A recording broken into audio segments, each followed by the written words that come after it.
반갑습니다. 한 주간 또 잘 지내셨죠? 네. 자, 오늘은 우리 새가족 우리 네 번째 시간이네요, 벌써. 그렇죠? 한 주 한 주 시간을 보내면서 여러분의 삶이 날로 날로 새로워지고 또 견고해지기를 소망합니다. 자, 오늘은 4주차이지만 또 이제 세 번째 만남이죠. 성령 안에서 사는 새 생활의 시작입니다. 성령님은 누구시며 또 성령 충만은 어떻게 받을 수 있을까요? 자, 우리가 지난 시간에 죄 고백에 대해서 배웠어요. 그쵸? 죄를 고백하는 것. 하나님과의 교제를 회복하기 위해서는 죄를 고백해야 된다. 자, 오늘은 바로 뭐냐면 이런 거예요. 그럼 어떻게 성령 충만을 받을 수 있을까요? 에 대한 부분입니다. 한번 시작해 볼까요? 네. 자, 여러분 교재 27페이지를 한번 보도록 하겠습니다. 27페이지 한번 보겠습니다.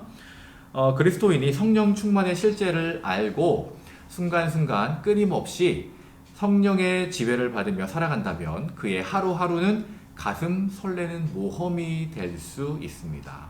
네. 하루하루를 우리가 계획하고 또 그 계획한 대로 살아가지만 우리가 성령의 인도하심을 따라서 살아간다면 그 하루하루 속에서 하나님께서 어떻게 역사하실지 우리는 잘 모르죠. 네. 그래서 그 순간순간 성령의 그 음성에 민감할 때에 우리가 그것에 순종할 수 있게 되고 그것이 바로 하루하루의 삶에 설레이는 모험이 될 수가 있는 것이죠. 자, 성령님은 누구시며 성령 충만은 어떻게 받을 수 있을까요? 27페이지 중간에 보면 내용이 좀 긴데요. 그래도 내용을 한번 읽어보도록 하겠습니다. 여러분 눈으로 잘 따라와 주시기를 바랍니다. 제가 한번 읽어보겠습니다. 제자들은 3년 동안 예수님과 동행하며 그분에게 배우고 함께 일했습니다. 그들은 예수님을 알았고 신뢰했으며 또한 그분을 사랑했습니다. 그러나 어느 날 밤 예수님은 그의 제자들에게 그가 곧 죽임을 당할 것이라는 매우 충격적인 말씀을 하셨습니다. 제자들의 입장이 되어 보십시오. 어떤 느낌이 들었을까요? 당황, 공포, 절망? 아마도 제자들은 그랬을 것입니다. 그러나 예수님은 내가 하나님 아버지께로 가면 다른 보혜사 곧 너희와 함께하며 또 너희 안에 사실 분이 오시리라고 말씀하십니다. 자, 오시리라 한 분이 바로 성령님이십니다. 자, 예수님께서 제자들에게 하신 말씀 가운데 놀라운 것 중에 하나는 성령님께서 그들 안에 살 것이라는 약속이었습니다. 그뿐만 아니라 성령께서는 그들과 영원히 함께 있으리라고 말씀하셨습니다. 이 말씀이 제자들 한 사람 한 사람에게 얼마나 큰 용기를 주었겠는가 한번 생각해 보시기 바랍니다. 하나님께서는 그분을 사랑하고 영접하는 모든 사람들에게 성령을 보내십니다. 제자들은 예수 그리스도의 인격을 모방하려고 애쓰거나 그분의 사역을 계속하려고 시도하는 불가능한 일을 떠맡은 채 내버려진 것이 아니었습니다. 오히려 예수님께서는 성령님을 통하여 자신의 인격과 권위와 능력을 가지고 제자들 개개인의 삶과 인격 속에서 친히 그분 자신의 삶을 살아가실 수 있었습니다. 자, 28페이지로 한번 넘겨보겠습니다. 2000년이 지난 오늘날에도 예수 그리스도의 약속은 여전히 사실이며 예수님은 그분이 사신 삶을 살아가려는 모든 사람들의 마음과 생활 속에 성령님을 보내주십니다. 예수님이 원하시는 삶을 살아보려고 진정으로 애써본 사람은 누구나 그것이 고귀하지만 한낱 꿈에 불과하다는 사실을 발견하게 됩니다. 그리스도가 요구하시는 윤리적, 도덕적, 영적 기준들은 너무 높아서 거기에 도달하려고 애쓰는 사람들은 어쩔 수 없이 실패하고 좌절하게 됩니다. 예수 그리스도처럼 살 수 있는 사람은 오직 예수 그리스도밖에 없기 때문입니다. 그러므로 그리스도인의 삶은 이 모든 기준을 온전하게 이루신 그리스도가 우리 각자를 통하여 그분의 삶을 사시는 것입니다. 바로 이 점이 기독교의 독특성입니다. 그래서 우리가 예수 그리스도를 영접하고 나서 바로 우리 안에 계시는 성령의 능력을 의지하여서 바로 우리가 예수 그리스도의 삶을 살아갈 수가 있는 것입니다. 자, 예수님을 한번 영접한 사람은 자신을 통하여 예수님이 사실 수 있도록 할 가능성을 가집니다. 이것은 누구에게나 가능합니다. 이 얼마나 놀라운 사실인지요. 이제 문제는 부활하신 예수님께서 나를 통해 그분 자신의 삶을 사시는 것을 어떻게 체험할 수 있는가 하는 것입니다. 다음 내용들은 이 문제를 설명하는데 도움이 될 것입니다. 네. 그리스도인들이 죄 많은 이 세상에서 승리하는 삶을 살아가려면 바로 성령 충만한 생활을 해야 됩니다. 여기 중간에 나와져 있는 것처럼 성령 충만이란 뭘까요? 바로 성령의 지배를 받고 성령의 능력으로 살아가는 것을 말합니다. 28페이지 1번을 한번 보겠습니다. 하나님은 우리를 위해 풍성하고 열매 맺는 신앙생활을 예비해 놓으셨습니다. 요한복음 10장 10절 말씀, 우리가 첫 번째 만남 시간에도 또 두 번째 만남 시간에도 한번 이야기했던 것 같은데요. 예수님께서 이 세상에 오신 목적이 무엇일까요? 한번 말씀 읽어보겠습니다. 내가 온 것은 양으로 생명을 얻게 하고 더 풍성히 얻게 하려는 것이라. 네, 예수님께서 이 세상에 오신 목적은 바로 우리로 하여금 생명을 얻게 하고 더 풍성히 얻게 하려는 것이라. 바로 풍성한 삶을 살게 하기 위해서 오셨습니다. 자, 성령의 사람들은 그의 생활에서 어떤 열매를 맺게 될까요? 갈라디아서 5장 22절에서 23절 말씀인데요. 신앙생활을 하시는 분들은 아마 이 말씀을 누구나 다 알지 않을까 생각이 되는데 오늘 처음 보시는 분들도 계시겠죠? 갈라디아서 5장 22절 23절 말씀 한번 같이 읽어보겠습니다. 오직 성령의 열매는 사랑과 희락과 화평과 오래 참음과 자비와 양선과 충성과 온유와 절제니 이 같은 것을 금지할 법이 없느니라. 아멘. 자, 성령의 사람들은 그의 생활에서 바로 이 성령의 9가지 열매라 그러죠. 바로 이 성령의 열매를 맺게 됩니다. 거기에 또 한 가지 우리 외적인 열매를 추가한다면 뭐가 될까요? 바로 전도의 열매도 있겠죠. 자, 세 번째 한번 보겠습니다. 29페이지. 성령이 임하시면 어떤 결과가 나타나게 될까요? 사도행전 1장 8절 말씀입니다. 오직 성령이 너희에게 임하시면 너희가 권능을 받고 예루살렘과 온 유대와 사마리아와 땅끝까지 이르러 내 증인이 되리라 하시니라. 아멘. 자, 오직 성령이 너희에게 임하시면 뭐래요? 너희가 권능을 받고 능력을 받게 된다고 말씀하고 계십니다. 그러면서 어떤 결과가 나타나게 되냐면 내 증인이 되리라. 예수 그리스도의 복음을 전하는 증인의 삶을 살아가게 됩니다. 성령의 사람은 하나님을 신뢰하기 때문에 다음과 같은 인격적인 특성이 나타나는데 여러분 교재 29페이지 중간에 그림을 한번 보시기 바랍니다. 이 그림을 보면은 내 마음의 중심에 예수 그리스도가 계시죠. 나는 내 인생의 왕좌에서 내려와 모든 것을 그리스도께 맡겼습니다. 그렇기 때문에 어떨까요? 하나님의 계획과 일치된 생활을 하게 되죠. 바로 예수님 중심의 생활을 하게 되고 응답받는 기도 생활을 하게 되고 하나님의 말씀을 깨닫고 신뢰하게 됩니다. 그리고 순종하게 되죠. 그 다음에 성령의 능력을 받고 다른 사람을 예수 그리스도께로 인도하는 삶을 살아가게 됩니다. 자, 이 사람을 볼 때 어떻습니까? 누구를 의지하고 있을까요? 바로 예수 그리스도를 의지하고 있죠. 이런 인격적 특성이 나타나는 정도는 당신의 일상생활에서 얼마나 작은 일까지도 하나님을 의지하는가 또는 당신이 예수님 안에서 얼마나 성장했는가에 정비례합니다. 자, 이러한 삶을 우리가 살아가야 되겠죠. 그리스도인이라면 내 마음의 중심에 예수 그리스도를 모시고 성령의 사람이 되어서 살아가야 됩니다. 그런데 문제는 뭐냐면 대부분의 그리스도인들이 그러한 삶을 살아가지 못하고 있다라는 거죠. 왜 대부분의 그리스도인들이 이 풍성한 삶을 누리지 못하고 있을까요? 그 이유는 바로 그 다음 페이지에 있습니다. 한번 넘겨볼까요? 30페이지를 보도록 하겠습니다. 세상적인 그리스도인은 이 풍성하고 열매 맺는 신앙생활을 체험할 수가 없습니다. 세상적인 그리스도인, 즉 육에 속한 사람은 신앙생활을 자기 힘으로 하려고 하죠. 그는 하나님의 사랑과 죄사함과 능력에 대하여 모르거나 잊고 있으며 변화가 심한 영적 생활을 하게 됩니다. 자, 그는 신앙생활에 성령의 능력을 활용하지 못하지요. 로마서 8장 7절 8절 말씀인데 한번 같이 읽어보겠습니다. 육신의 생각은 하나님과 원수가 되나니 이는 하나님의 법에 굴복하지 아니할 뿐 아니라 할 수도 없음이라. 육신에 있는 자들은 하나님을 기쁘시게 할 수 없느니라. 자, 육신의 생각은 어떤 결과를 가지고 옵니까? 여기 말씀에 보면 어떤 결과가 나오죠? 육신의 생각은 하나님과 원수가 된대요. 그리고 하나님의 법에, 하나님의 말씀에 순종하지 않고 굴복하지 않기 때문에 자기 마음대로 살아가게 되죠. 그랬을 때 결과가 어떻게 됩니까? 하나님을 기쁘시게 할 수가 없게 됩니다.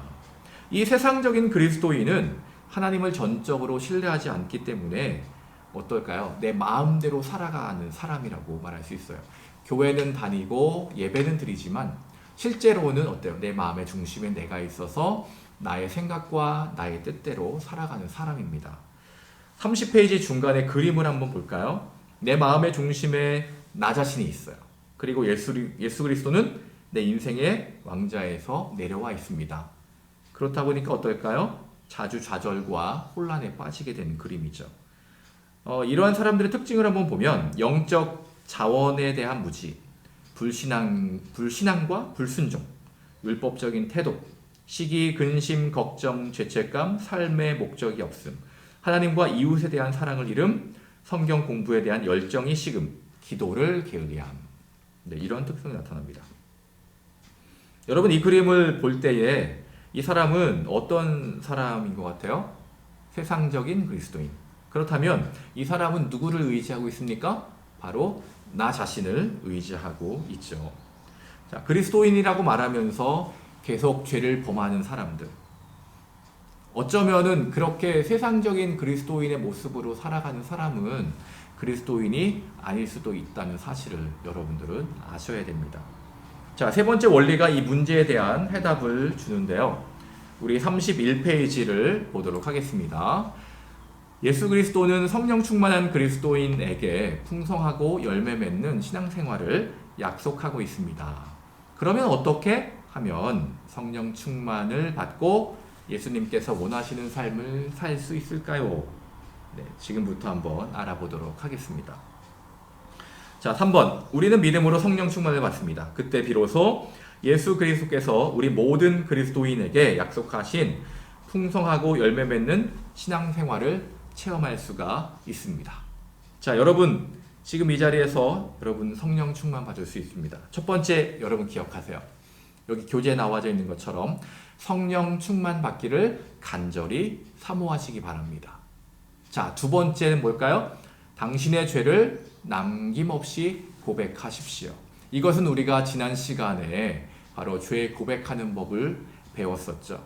하나님께서 우리의 과거와 현재와 미래의 모든 죄를 용서해 주심에 대해서 믿음으로 감사하는 거예요. 그리스도는 우리를 위해서, 우리를 대신해서 십자가에 달려 돌아가셨죠. 자, 세 번째는 바로 뭐냐면 성령 충만을 믿음으로 간구하는 겁니다. 갈라디아서 3장 14절 말씀인데요. 같이 한번 읽어보겠습니다. 이는 그리스도 예수 안에서 아브라함의 복이 이방인에게 미치게 하고 또 우리로 하여금 믿음으로 말미암아 성령의 약속을 받게 하려 함이라. 아멘. 네.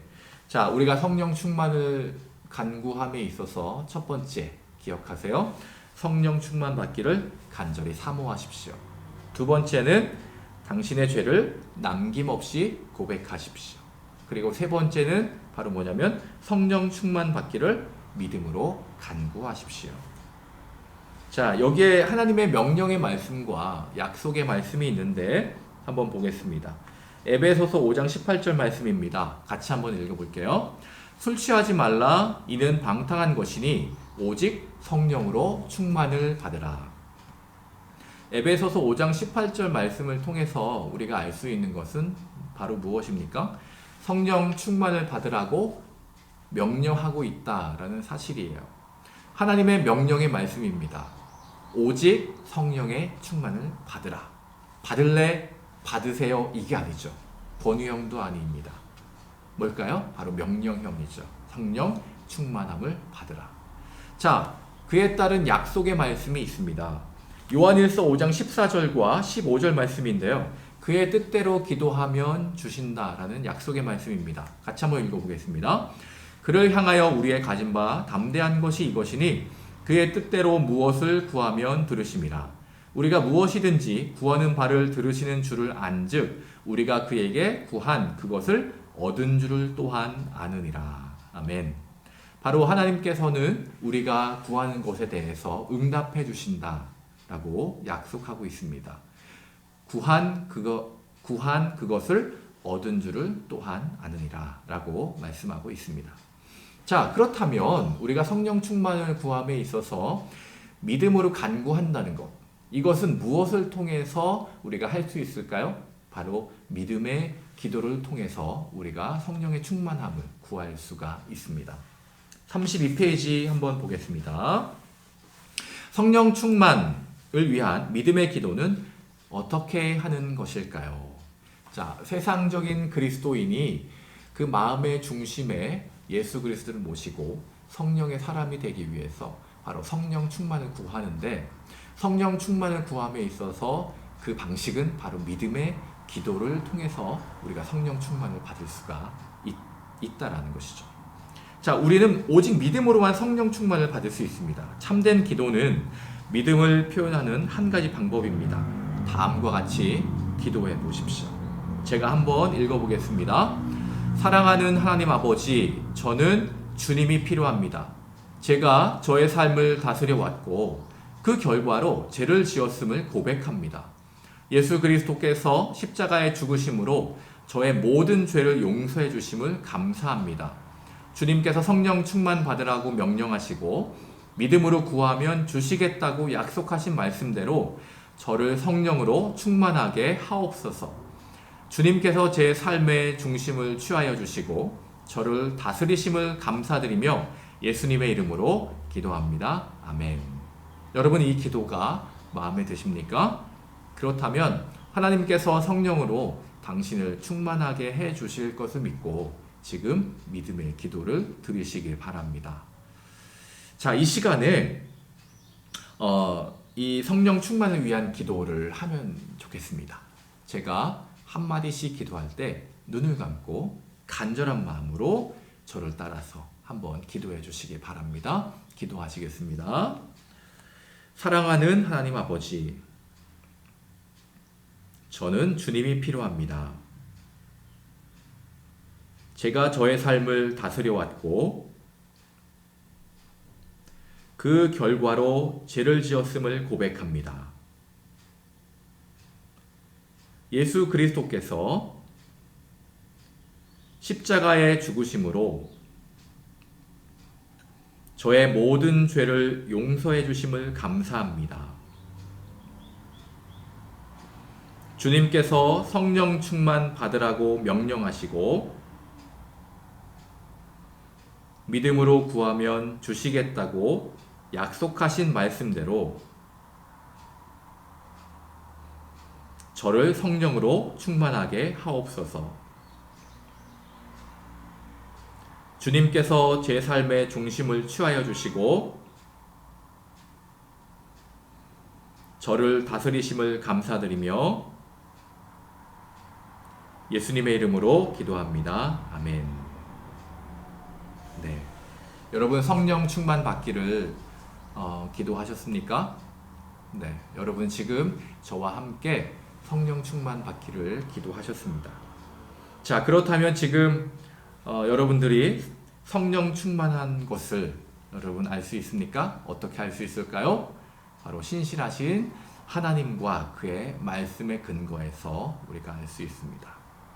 자, 어떻게 계속 성령 안에서 살아갈 수 있을까요? 32페이지 중간 아래를 한번 보도록 하겠습니다. 하나님과 그의 말씀을 신뢰하는 믿음으로 순간순간 영혼의 호흡을 할 때 성령 안에서 우리는 살아갈 수 있습니다. 숨을 쉴 때 더러운 것을 내뿜고 깨끗한 것을 들이마시는 것처럼 영혼의 호흡은 지은 죄를 고백하고 또 성령의 충만을 받는 것을 말합니다. 여러분이 죄를 지었을 경우 예수 그리스도께서 당신의 모든 죄를 용서해 주셨음을 믿고 감사하시기 바랍니다. 그리고 믿음으로 그의 사랑과 용서를 받아들이고 주님이 다시 여러분의 삶을 다스리도록 영혼의 호흡을 하시기 바랍니다. 자, 여러분 교재 32페이지 맨 밑에 그림을 한번 보세요. 이게 바로 뭐냐면 영혼의 호흡에 대한 부분입니다. 지난 시간에 우리가 배웠던 것과 그다음에 오늘 우리가 배운 것을 이 그림으로 우리가 표현할 수가 있어요. 지난 시간에 우리가 죄 고백에 대해서 배웠죠? 오늘은 성령 충만에 대해서 배웠습니다. 숨을 내쉰다라는 것은 우리의 죄를 고백한다라는 것과 같습니다. 숨을 들여 마신다라는 것은 바로 우리가 성령의 충만을 받는다라는 것과 같습니다. 그런 의미에서 볼 때 우리가 육적인 호흡을 하는 것처럼 우리가 영적으로 살아가기 위해서는 바로 영혼의 호흡을 해야 되는 것이죠. 여러분의 삶 속에서 내가 죄를 지었다고 생각됐을 때 또 내 마음의 중심에 내가 있다라고 여러분 생각될 때 그 자리에서 바로 영혼의 호흡을 하시기 바랍니다. 33페이지 한번 정리해 보겠습니다. 내뿜는 일인데요. 당신의 죄를 고백하십시오. 당신의 죄에 대해 하나님께 동의하고 요한일서 1장 9절의 말씀에 따라 죄를 용서해 주심을 감사하십시오. 죄의 고백은 태도와 행동을 바꾸는 회개를 포함합니다. 두 번째, 들이마시는 일. 믿음으로 성령 충만을 구하고 당신의 삶을 성령께 맡기십시오. 에베소서 5장 18절 명령의 말씀과 요한일서 5장 14절에서 15절의 약속의 말씀을 따라서 성령 충만을 구하면 성령께서 당신을 다스리시고 능력을 주실 것입니다. 날마다 여러분의 삶 속에 죄를 내뿜고 성령 충만을 들이마심으로 지속적으로 성령 안에서 풍성한 삶을 살아가시기를 바랍니다. 우리가 액션 포인트로 이런 것을 한번 해보면 좋을 것 같습니다. 여러분의 매일의 삶 속에서 영혼의 호흡하기. 네, 죄를 고백하고 성령의 충만을 구하는 여러분의 삶이 되기를 바랍니다. 기도하겠습니다. 사랑의 하나님 아버지, 오늘 우리가 성령 안에서 사는 새 생활의 시작에 대해서 배웠습니다. 우리는 날마다 살아가면서 죄로 인하여 하나님과의 교제가 끊어질 때가 많습니다. 그럴 때마다 우리가 영혼의 호흡을 통하여 주님과의 교제를 회복하고 또 성령 충만한 삶을 살아갈 수 있도록 주님께서 인도하여 주옵소서. 감사드리며 예수님의 이름으로 기도합니다. 아멘.